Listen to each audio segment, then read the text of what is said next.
આ એક મત ફોટો નખાઈ ગયો જોઈ જેમુનબેન નામ છે. બેનનું નામ જેમુનબેન છે. જરીના નથી.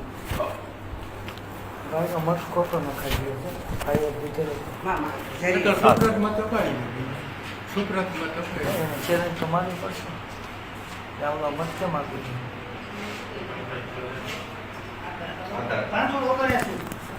મત આપી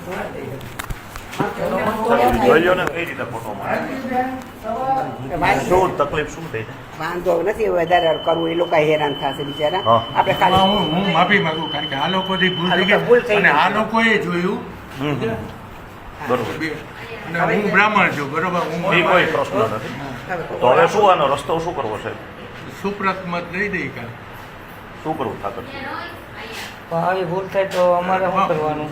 તમારી વાત સાચી હું માફી માંગુ છું પછી કે એ લોકો વતી હું માફી માંગુ છું. શું એટલે વાંધો શું આવ્યો આ છે ને મારા નામ પર હા કોક બેન મત આપી ગયા. ઓકે હવે એ આ લોકો છે ને નામ નથી. શું નામ શું છે બેન એમ એ બેનનું નામ અમે બીજામાં જઈ આવ્યા ને તો એના અંદર લખ્યું જેમુનબેન નામ છે. બરોબર મારા નંબર આ છે ખાલી. બરોબર એટલે આ બેન આ એક નંબર ઉપર અલગ અલગ કાપલી પડી છે. તો આ લોકોએ નંબર આ જોયો આ લોકોની ને એ લોકોએ ફેસ રીડિંગ નહીં કર્યું હોય ઓકે. અને એ લોકોએ ખાલી કઈ વાંધો નહીં હા. કરાવી ઓકે આજે આપણે જોઈ રહ્યા છીએ કે આખા દેશની અંદર જ્યારે ઇલેક્શનો ગુજરાત રાજ્યમાં ચાલી રહ્યા છે ત્યારે પહેલેથી કહેતા આવીએ છીએ કે ભાજપ માત્ર ક્યારે જીતે કે જ્યારે બોગસ વોટિંગો કરાવવા.